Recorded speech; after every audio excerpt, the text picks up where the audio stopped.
7. Good morning, CLC. I invite you to just take a nice, deep, cleansing breath, breathing in cool, calming air, and breathing out all that no longer serves you. If you're so inclined, go ahead and take another nice, big breath. And as you breathe out, let your body just relax in your chair or wherever you are.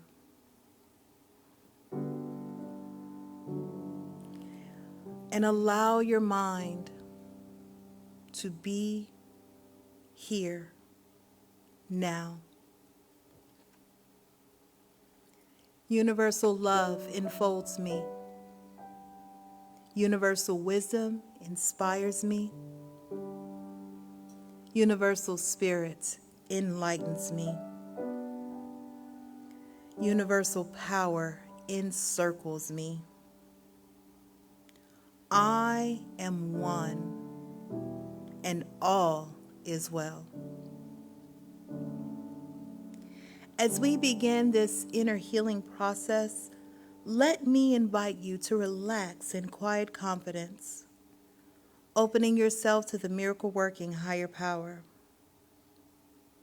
Now symbolize the unity of your thinking and feeling nature by touching your chest with your hand, and let my words act as your own, for your own inner healing, acceptance, and receptivity. I acknowledge that there is a power, intelligence, and wisdom greater than my own.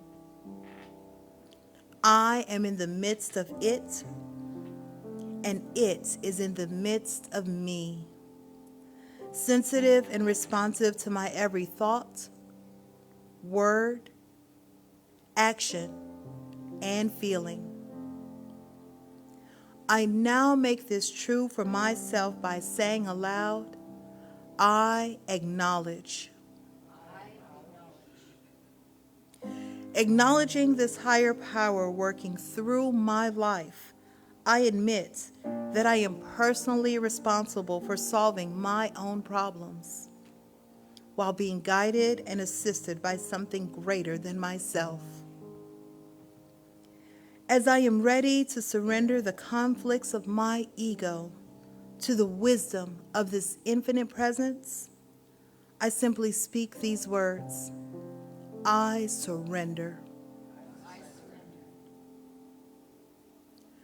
Knowing that forgiveness is the key to unconditional love and the feeling of heaven, I now unconditionally forgive anyone and everyone who has ever injured me in any way, real or imagined. And I now forgive myself for all of my mistaken judgments and their resulting actions. From my deepest level of understanding, I now say, I forgive. I forgive. Realizing that I continually experience the effects of my own thinking, I now choose to allow this higher power to recreate me deeply, filling my mind with thoughts that are only positive, constructive, loving, and beautiful. I call upon this divine inflow by stating aloud, I choose. I choose.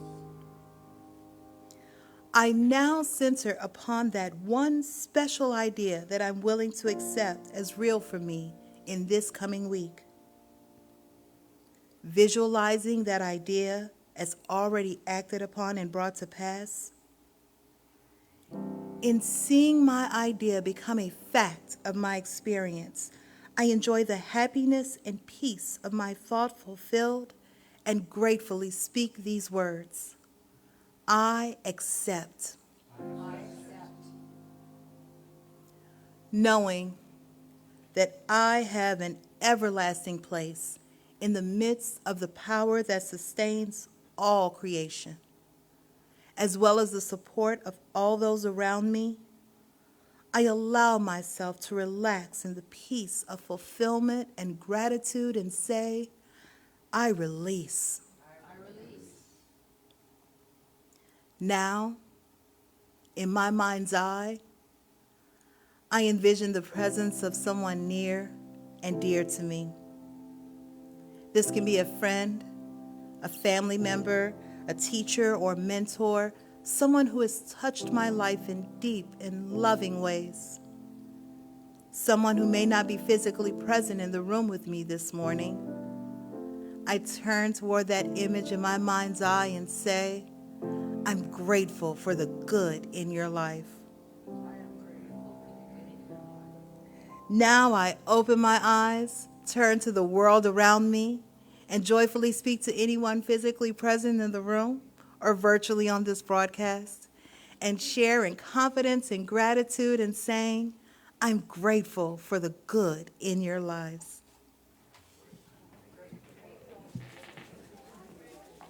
Stay astonished. Yes, sir. Yeah, how about it? Are we? That's the theme this month, which ends today. And next week begins a series called The Thankful Heart or Thankful at Heart. And you're in for a real treat next Sunday because Reverend Lisa Ryan is going to be speaking. You do not want to. I used to, when Lisa started speaking here, when she was a new minister or she was on her way to being minister, I said this about those times when she would speak, and I said them about Reverend Marcia when she began. I say, you know, come on out and support Lisa. Come on out and hear Lisa. Come on out and, you know, be there for Lisa. No, come out and support you. Come out and support you by hearing her, okay? She's got all the support she needs inside and outside, but she has a unique and original take on spiritual matters. If you've not had the privilege before, do yourself the favor and be in the room. Yes, she'll be on Facebook. Yeah, she'll be on YouTube, but there's nothing like being here, is there? Right? Because you're here. You're here. Now these other people. Because then you can ask me questions. Because then you can ask her questions, and you can interrupt, and you can try to throw her off. You can distract her, right? Yeah. See, there's all kinds of fun stuff you can do in the room you can't do at home. But we love you at home, and thank you so much for virtual audience for being, not audience, virtual congregation, virtual family, for being here. And we had an amazing experience, was it three weeks ago, where two viewers from a distant state appeared with scant notice that they would be in town, and that was very exciting, and we have more of that to come. So anyway, Online now as well. and they're online now as well, and we get a weather report. Yes. We get a weather report. It's fall. It's fall. It's cold where they are. It's a lot colder where they are than where we are so far. So, and I brought a little friend. Can't really see the lonely pumpkin. We had two, the other one fell apart. This is a very old pumpkin, I want you to know. This is a craft store pumpkin, you know. And I don't know how many Halloweens this thing has been with us, upstairs and down. We divide creative life history into two epochs, the upstairs epoch and the Great Hall epoch. In 2001, we moved into this building for Sundays. We had, from 87 to then, we had been upstairs in the other. Anyway, so enough about that. What I have for you today, it sounds like the specials, you know. What we have for you today is a reduction of, no. The veil is thin between indeed. Have you heard that expression before? Ernest Holmes says it. Marion Weinstein says it. Everywhere, the veil is thin. Ooh, at All Hallows Eve, the veil at Dia de los Muertos, the veil is thin between. Well, I'm telling you something. Of course it's thin. It's a veil. Think about it. If it weren't thin, it'd be a drape, Yes. right? Yes. Where do you have veils? Like bridal veils? They have to be able to see through them. Otherwise, they'll fall down, going down the aisle. So the veil is thin. Well, say, so the veil is thin now? No, the veil is always thin. What happens now for many of us at this time of year is we start thinking otherworldly thoughts, and we start entertaining otherworldly feelings. And I want to encourage that. This whole teaching wants to encourage that. This is not a teaching about answering every question. This is a teaching about questioning every answer. Okay? No one of us has all the answers. And if I had more answers than I do, to where I had fewer questions than I have, I would be sad. I would be very sad. I want, in other words, in my life, mystery. I want mystery. I don't want a spiritual teaching for myself that says, okay, everything is all figured out. It works like this, it goes like that, and it ends here, okay? I want something that's expansive, that's intriguing, that pulls me into questions that are bigger than I can contain, that I can lose myself in. I want to lose myself in spirit from time to time, and then come back to myself and collect myself and, you know, get a few things done, do a load of laundry or something, and then go back into, then go back into this immersion in spirit. That's what I want. And I submit to you the idea that this is what everybody wants. On some level, everybody wants to feel like there's a power greater than they are. Ernest Holmes said there's a power for good in the universe greater than you are, and you can use it. When we first began here at Creative Life, I got some flip chart paper and I printed that out long before you had any kind of digitized stuff. There was, you did these things by hand, or you went to Texas Art Supply and got lecture set. But anyway, I wrote out, and it hung on the wall, and it was our first sort of meme. It was our first, like, these banners. It was our first thing. And I'd messed up the spacing, and so there's power for, universe was a little crowded. There's power for good in the movie. And there's a power for good in the universe greater than you are, and you can use it. And what most people focus on, at least when they're new to this teaching, is the use it part. There's a power for good, ooh, and I can use it. Let's get started. Let's use that, make things, and manifest things, and that's great. But even better is the fact there's a power for good in the universe greater than you are, greater than I am, greater than any one of us is. That means it's larger than our opinions, it's larger than our experience, it's larger than any path we walk, and we can kind of immerse ourselves in it. So that's a message for this time, but any time. This is a time when we have, typically, not every one of us, but we have kind of a general agreement that there's magic close by, okay? That there's something happening, there's something out there. And so where we take this traditionally is into dead people, you know, that the dead, they're nearby.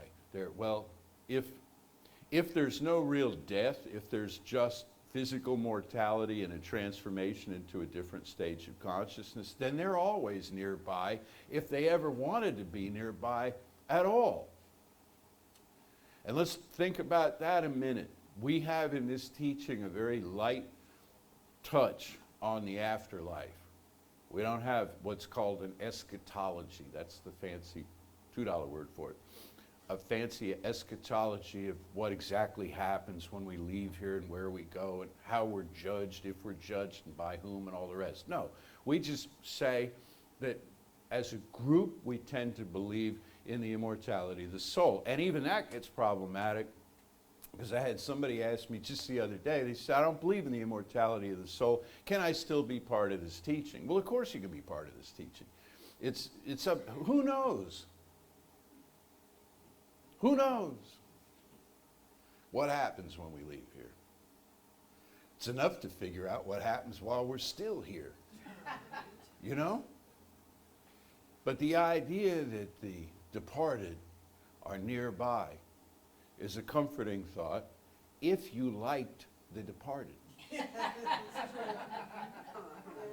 And I'm only being half kidding with this because there are people who say, you'll say to somebody kind of comfortingly, but without maybe a lot of deep thought, you'll say, well, you know, in the afterlife, you get to be with all your relatives.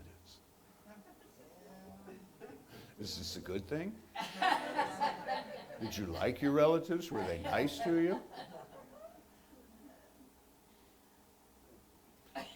Well, it scares us. It's something about all of this is a little unsettling whenever you think about mortality and what comes next. Because as much as we want to pretend that it's about the people who've already gone on, really where we take it is like, what happens when my number's up? Because I'll take that step alone. And where do I go and what are they going to do to me when I get there, you know?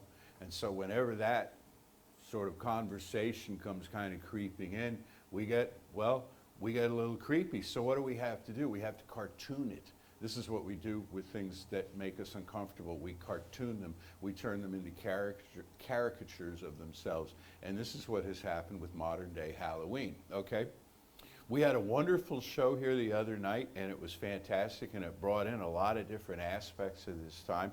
And you know, in the original Halloween, the original Samhain, the Celtic idea that kind of gave rise to what we do here in America, there were no zombies. Did you know that? There were no zombies. Zombies weren't part of it, okay?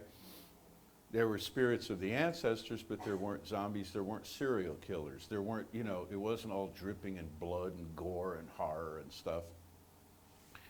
We've cartooned it that way. It's why people sit through horror movies. You know why people sit through horror movies? They want to feel something. They want to feel something. And the easiest channel to turn to is terror.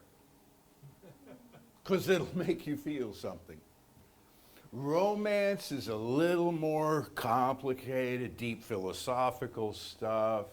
Nature movies, animal stories, all the rest of this, you know, they take a little more engagement, a little more involvement, but terror will make you feel something in the first 5 minutes. Which reminds me of a story, sort of a Halloween-related story.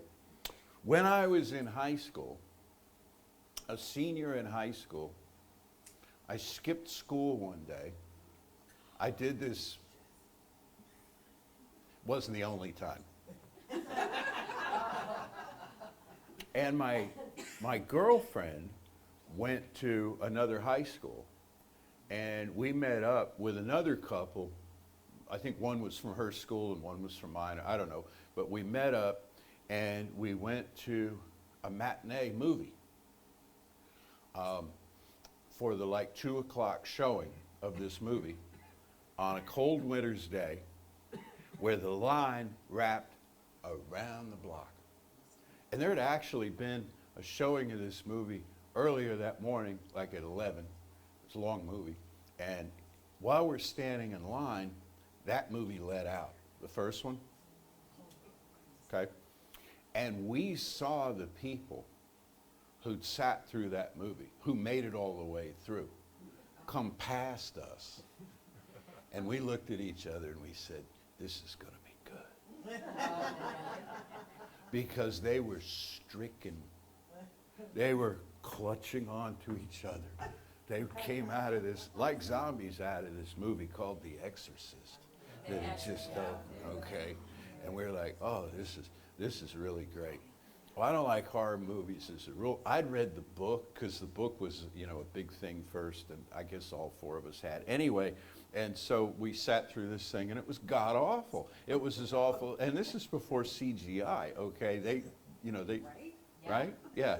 They did a lot of this stuff mechanically. I don't know how, but it stuck with me to this day that this is what you do when you're circling your feelings. You're not plunging right into them. You're kind of warily circling them is you find artificial means, synthetic means to stimulate them. And then you can step back from it and say, it's only a movie. None of this really happened. It's only a movie, and you can kind of shake it off until you're driving home with these three people in the car, and one of them sitting right behind you mimics a voice from the movie in your ear as you're, anyway, that happened too. So you drive off the road, you know. Well, so we cartoon things that scare us or that we're not ready to deal with yet, and at the feeling level. And this whole thing is about feelings. When it comes to the ancestors and who the ancestors were, you know, we ask ourselves, how did things get the way they are? Well, things got the way they are because of how they got the way they were. Does that make sense? Everybody was making choices along the way, whether they knew they were or not, and it's arguable if you can call it a choice if somebody doesn't know they're making one. But everybody who was doing anything was motivated by feeling. We see these stiff renditions of old-timey people in family photographs where everybody's dressed up and unsmiling, or we see the sped up black and white movies and the pre-talkies and stuff like that, and we think this was a whole different species of being on the planet, but it was not. These were real live people. There's a film on the internet, on YouTube, of a city street scene in around 1890. Have you seen this? Where for about 10 minutes, there's just people walking by, going different places, and a trolley comes by, and you hear a boat in the harbor, and horse-drawn wagons and stuff. And what they've done is they've created artificially a soundtrack for it of just kind of murmuring and stuff, and it's set at real speed, unlike the films that we have of long ago, where, like I said, everybody's moving like this. You know, it's set at real speed, and you watch this thing for a few minutes, and you think, other than how these people are dressed, this could be today. Other than the fact there are horses in the middle of city streets, this could be today. Very little it clashes with who we are. Why I'm bringing this up is this is who our ancestors were. This is a point that struck me with a flash of the obvious, you know, is that when other people, generations back, were doing what they were doing it with the same intensity, the same anxiety, the same set of phobias, the same joys and hopes and dreams and stuff as we are today. They also had no idea how things were going to work out. And things were as important to them as they are to us today when we think of global society. So the things that you and I are concerned about, what's going to happen here? How are we going to fix this thing? These people had the same concerns. The details were different, but they had the same concerns. And those were the people whose DNA runs in us, and those are the people whose emotional management of life we inherited.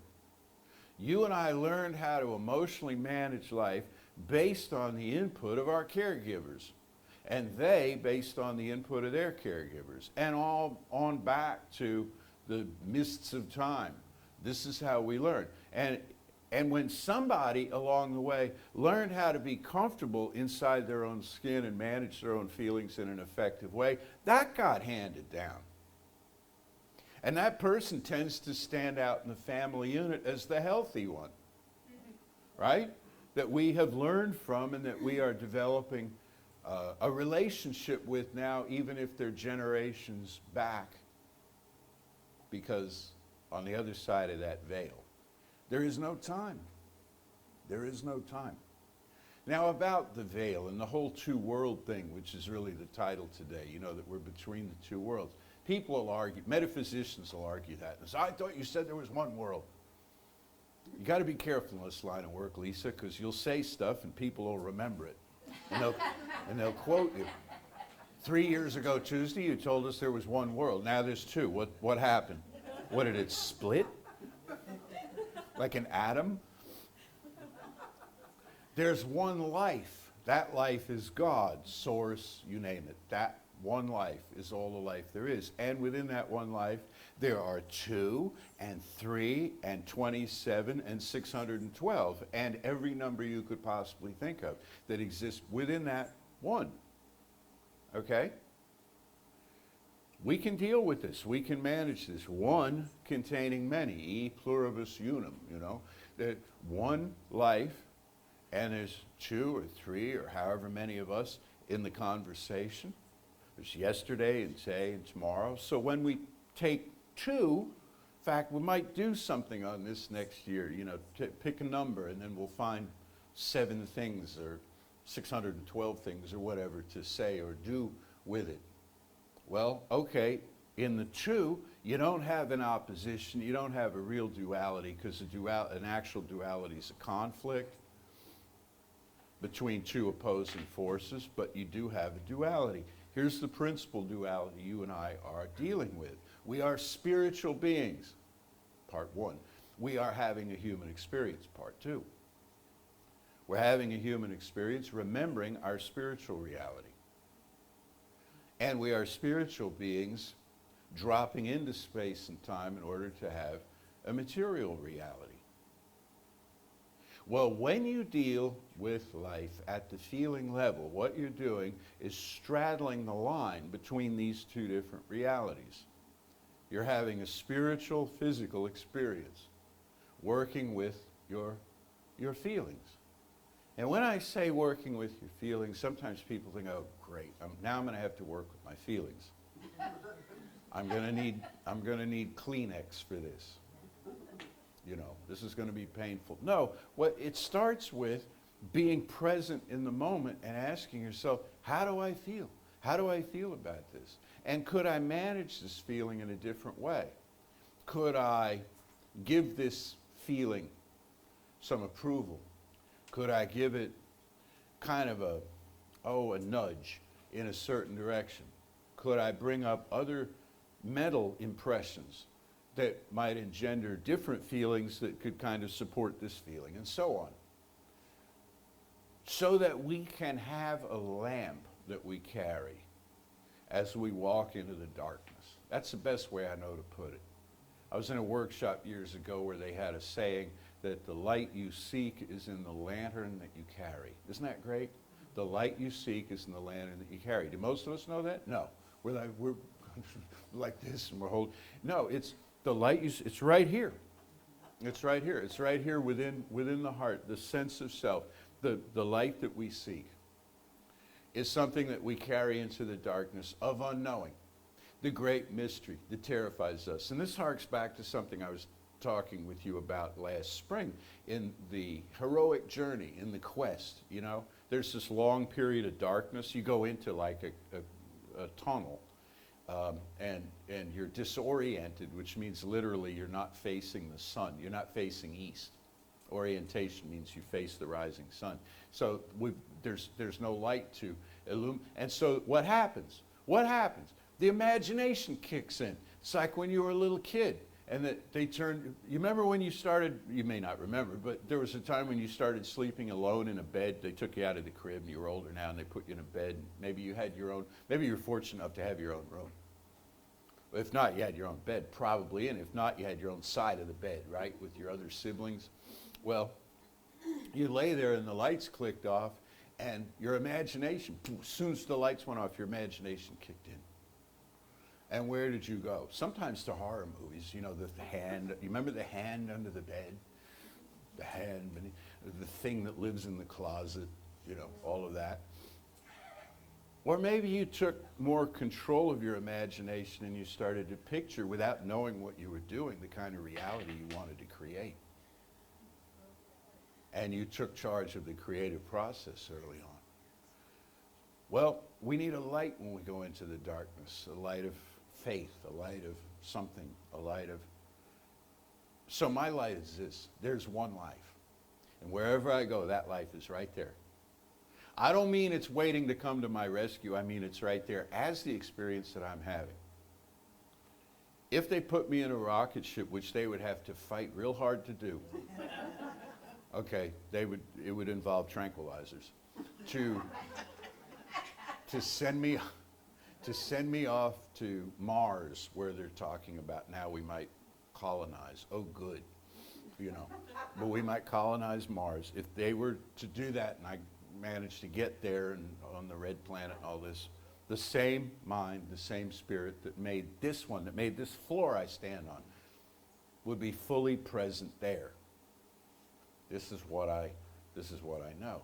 So I can trust that, so I can walk into the great mystery and be astonished by it and not be thrown by it. And even not have to explain it, and that's tough for us. That's tough for us. We want to compartmentalize stuff.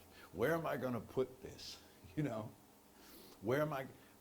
Can I photograph this? Can I make a little video of it and share it with my friends? No, it's just for you. And you can't explain it, because as soon as you start to have your eyes really focus on it, it dissolves into something else.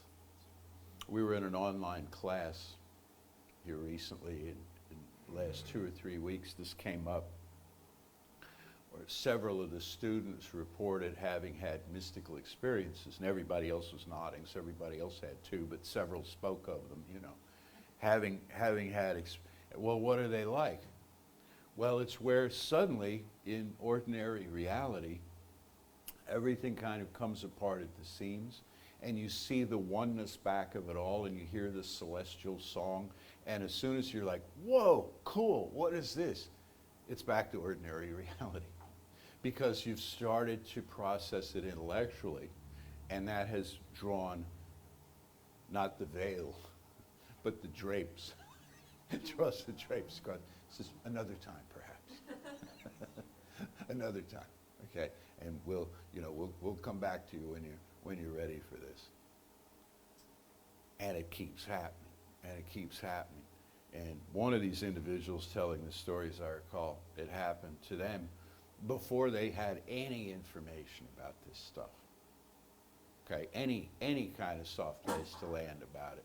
And it took them years to have any kind of context for it. I like the fact that what we're doing here is setting a context for the mystical experience that each of us is having, where it becomes not simply okay, but it becomes a significant dimension of our spiritual program, of our spiritual growth. Besides manifesting stuff and healing stuff if it needs healing, and fixing stuff if it needs fixing, and having answers to cause and effect related type things, to have your hair blown back by this grand, amazing life. I mentioned Marion Weinstein. This is her, the ancient modern witch, which she was. And this is a transcript of her famous Halloween lecture given in 1990 at the Speakeasy Club, a folk club in New York City. She was a radio personality on WBAI. She was the first pagan to have a regular radio show. And I think it was picked up in syndication and went coast to coast. But she says, she's talking about taking care of the earth.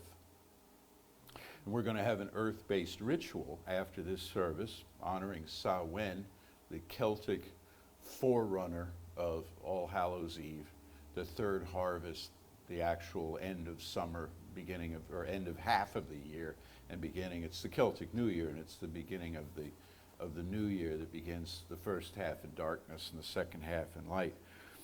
And so she's talking about taking care of the earth and being connected to nature and so on. And she says, and this is not just an idea. Wouldn't it be nice if there were no more endangered species? Wouldn't it be nice if they didn't chop down every tree on the planet? She says, it's not like that. It's that we really are linked to this planet. If you look from a distance, used to be over here. If you looked from a distance, you wouldn't see that the people on the planet were separate from the planet. No, we're part of the planet. And we are as much of the planet as a stone or a blade of grass. We're just part of it. It's one thing to say we're part of it, and it's another thing to know and to feel we're part of it. That's the source of power too, and letting go of that awareness is a feeling of a loss of power. Letting go of that feeling is a loss of power. Letting go of that feeling is an act, is a deliberate thing. Letting go of that feeling. So is holding it. So is keeping that feeling. That's where choice comes in. That's where choice comes in. Amid the mundane, which is really the other side of the sacred, not the profane, which rejects the sacred, but the mundane, the earthly, the terrestrial, okay? Amid all the mundane comings and goings, and the fact that tomorrow is Samhain, tomorrow is All Hallows Eve, and the little kid in you would love to be there for that, but it's also Monday, okay? And there's stuff to do, and it's followed by Tuesday, and then it's November, and then on and on. Amid all of that, make space for what Ernest Holmes calls the unseen guest, the unperceived as yet reality of the sacred, that all it wants from you is for you to acknowledge that it is your home, that you are of it, that you come from that. That's all it wants. Because then the connection is complete. Then the feeling is accepted. Then the reality can move forward. So I wish you a blessed holiday. Blessed be to all of you. Merry meet, merry part, merry meet again. And now let's know together. There is one life, one power, one presence. Pure spirit, everywhere radiant, everywhere expressing. And right now at this time, it's so easy to feel that extra sensory dimension beyond the perceptions, beyond everything experienced, everything figured out heretofore. A great surprise awaits us all. Or to put it another way, great magic is afoot in the world. Something is astonishing us with our own beauty, our own wonder, our own creativity, our own capacity to love and be loved. Something is sneaking up on us with a great surprise. Not a horror, not a terror at all, but a delightful revealing.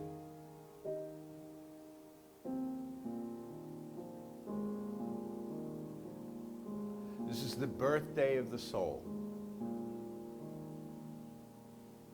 This new year, stretching before us. It's always a new day, but today we recognize it. We affirm it, we know it, and most of all, we feel it. For this knowing, for this sweet time together, and all that comes of it, that we report back to one another about how we were astonished by life, surprised by beauty. For all of this and so much more, I am so deeply grateful. I release this word now into that one life that I think of as my mother goddess, father God, and so it is.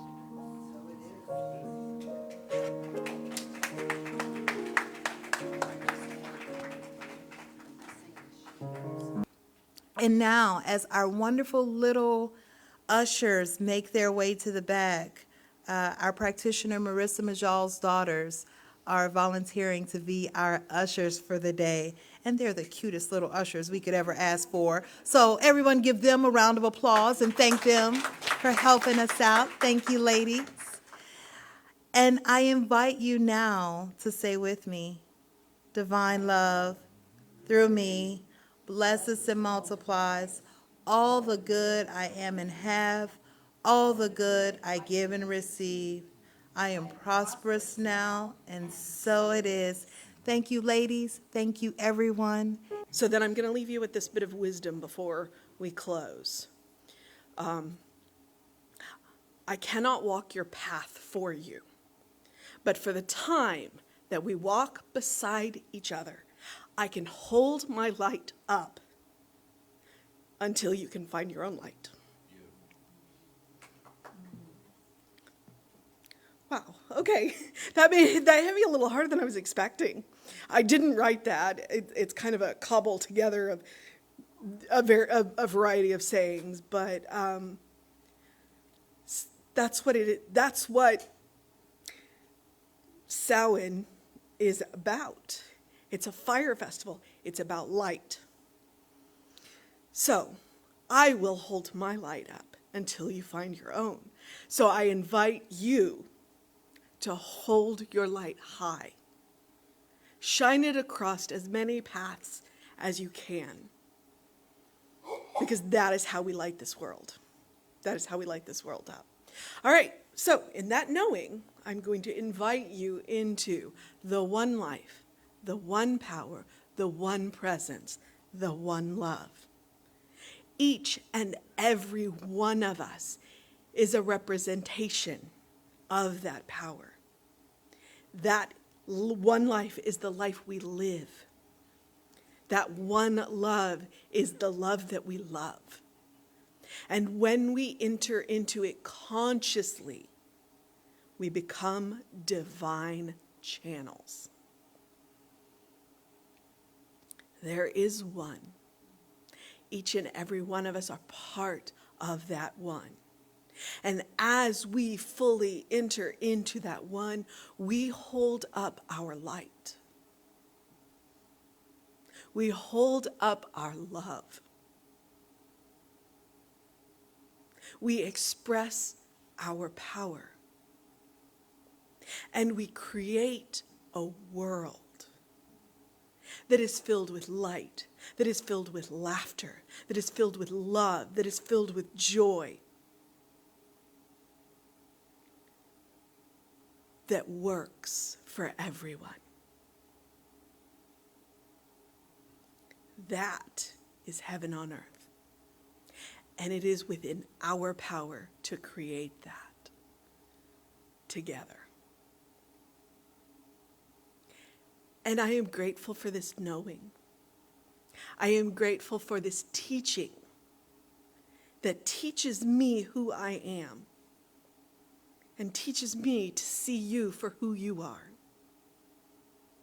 That teaches us that we are beloved children of God, that we are shining lights, that we are divine channels, that we are powerful.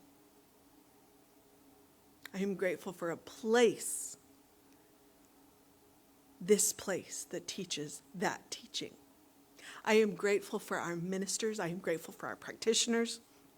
I am grateful for our musicians. I am grateful for our tech team. I am grateful for you.